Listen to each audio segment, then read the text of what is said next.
This is a report from Track Locale, and we're going to focus on how ethnic audiences use public television differently.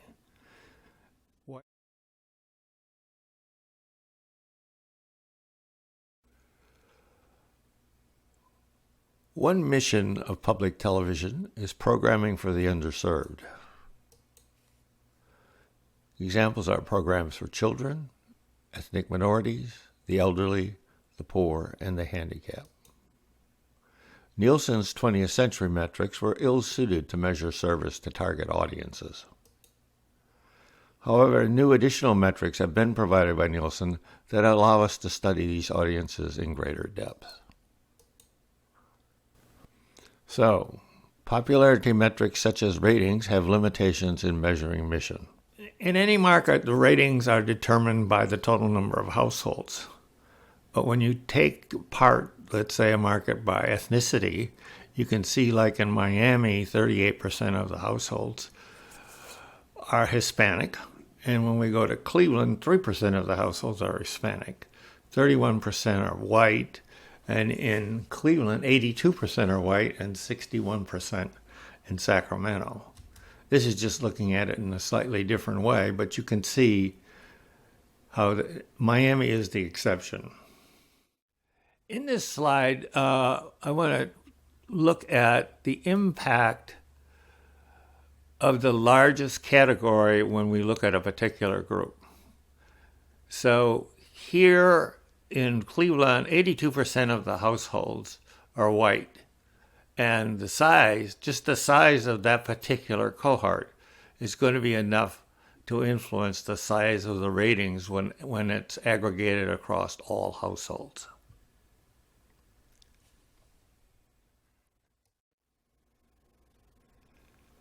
There's another way of looking at ratings, and it doesn't get as much attention probably as it should. So the real difference here is that we look at the ratings within the category, in other words, within all black households, within all Hispanic households.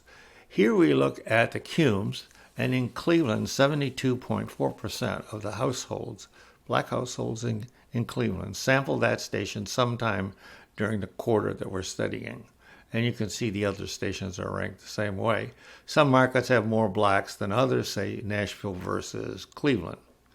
When we go over to the Hispanics, we see that the CUMEs are slightly lower because Hispanics use public television far more differently than other ethnic groups.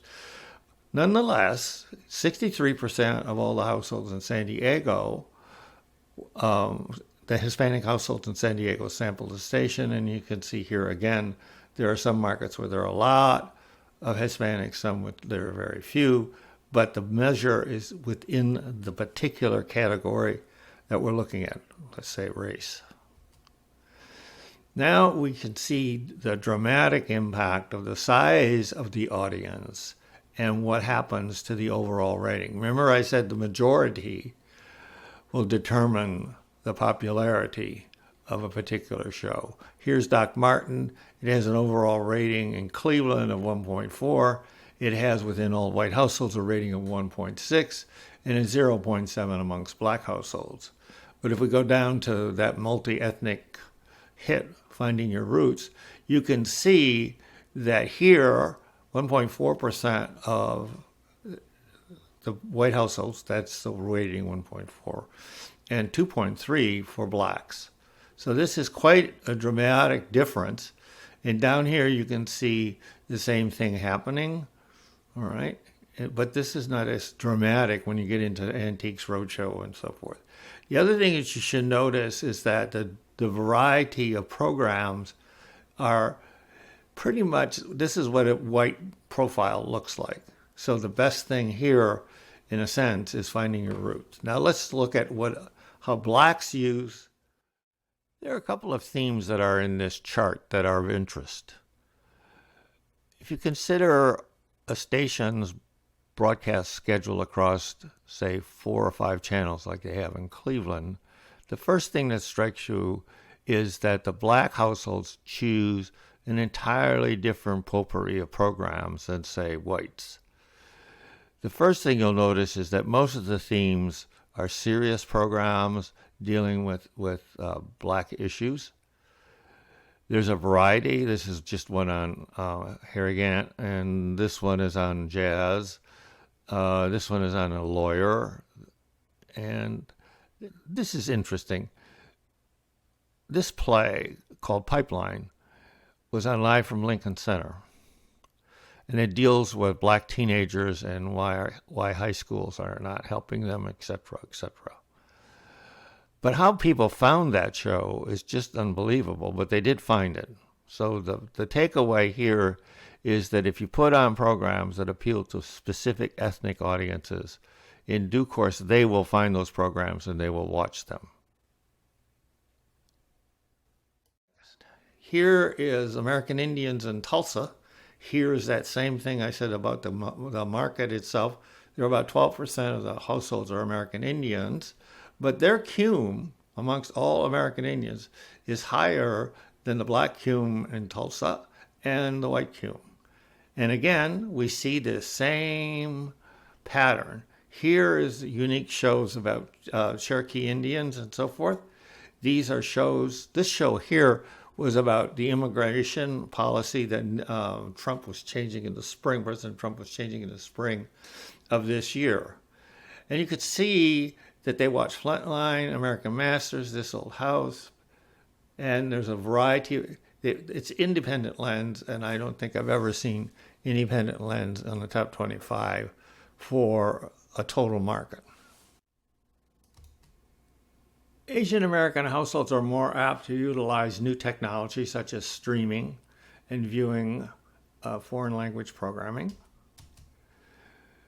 Amongst the public television audience, there is an older female audience that views the traditional dramas and shows like Lawrence Welk.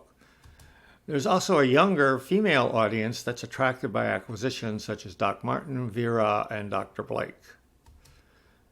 And there's a male documentary audience for the PBS classics such as Nova, Nature, and Secrets of the Dead.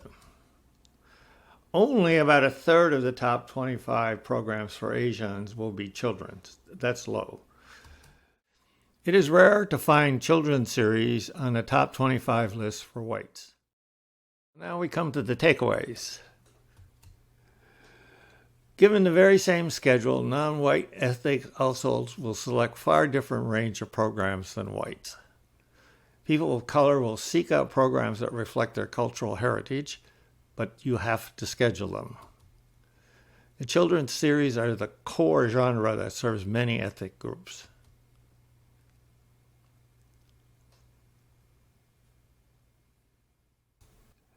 There's a saying, if you schedule the program and a person's interested in it, they will eventually find it. So this is a no-brainer. Most stations have 3 or 4 channels. They have more than enough time to schedule things. They just get locked into this old prime time thinking and so forth.